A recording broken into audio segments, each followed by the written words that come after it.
was called to be a leader. Born on October 8th, 1844 in Holton, Maine, she spent her childhood watching her father, a Baptist minister and missionary, and her mother, a writer and college professor, achieve their own goals. She wanted that for herself. Eliza was the eldest in her family, often called on to be the example for her younger sisters. When she was 5, the family did something incredibly brave.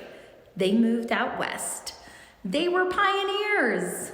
The family moved to Iowa so her father could continue his missionary work in the world. At the age of 16, Eliza returned to Maine to finish high school. Education was very important in her family. After graduating high school, Eliza was encouraged to continue her education, a rarity at the time. She enrolled at the Iowa Central University, wanting to follow in her father's footsteps to become a Baptist minister.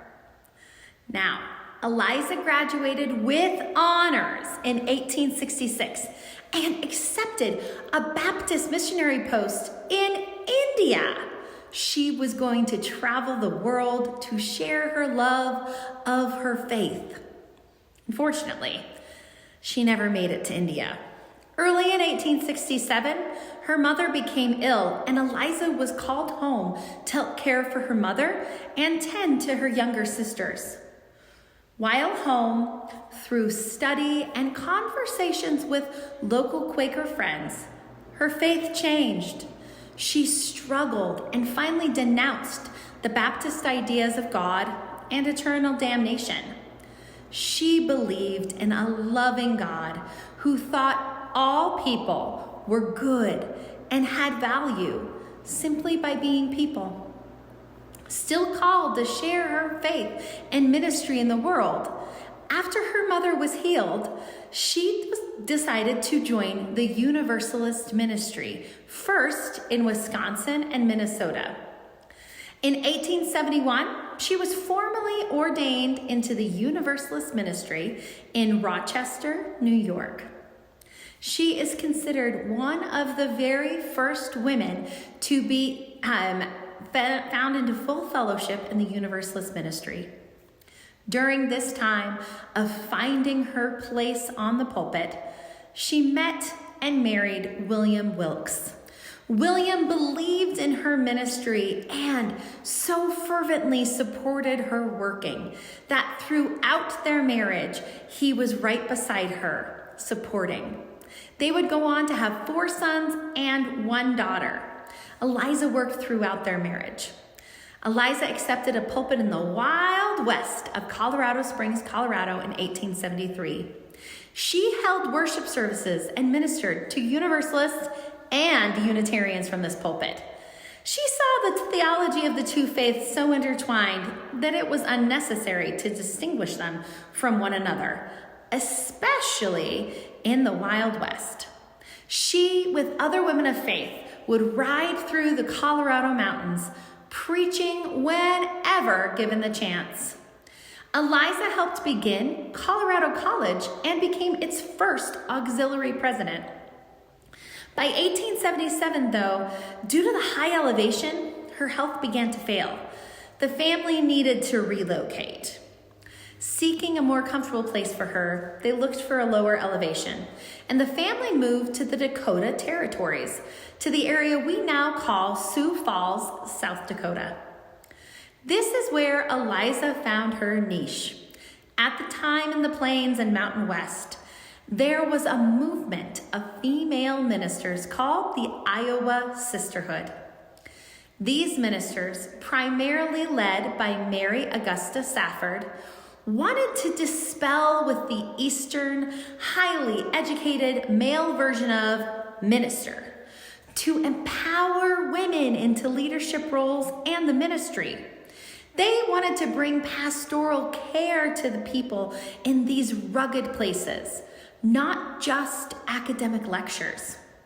Church could be a place with social groups, classes, meals, and worship. Few male ministers wanted to move out west anyways for a ministerial job, and the women of the Iowa sisterhood gladly took up those calls. Eliza began to give lectures and attend women's suffrage events and became the director of the Iowa Unitarian Conference and secretary of the Post Office Missions of St. Paul, Minnesota. From Sioux Falls, she organized over 9 churches in the territory. She spent her days riding between missions, preaching, serving, and leading. Her youngest sister, Eliza Tupper Maynard, began helping her in her work. Mila would go on to be a minister herself. In fact, the very first female minister here at the First Unitarian Church of Salt Lake City. By 1890, Eliza could no longer keep up with her schedule or the travel. Her health problems increased. Again, hoping better weather would help her, they moved once more to Alameda, California. She served the Unitarian Church there and then the Oakland First Unitarian Church. Eliza went on to become the first woman minister delegate to the Pacific Unitarian Conference and the president of the Western Women's Unitarian Conference. She couldn't help but throw herself into leadership work. She founded another Unitarian church in California and continued her ardent work for women's suffrage. She traveled to England and to Budapest to speak and rally others internationally for women's right to vote. By 1909, her most impassioned supporter, her husband, died. Eliza decided it was time for her to retire formally from the ministry as well. While visiting her daughter in New England, Eliza died on February 5th, 1917. Over her career, Eliza started over 11 churches, preached to thousands of people, and fought for the equal treatment of women in the ministry and in the world. Her leadership, work ethic, and tenacity continue to inspire. Thank you for joining us once again for another UU of the Week. To find more inspiring UUs in our history, visit our website, uuoftheweek.org.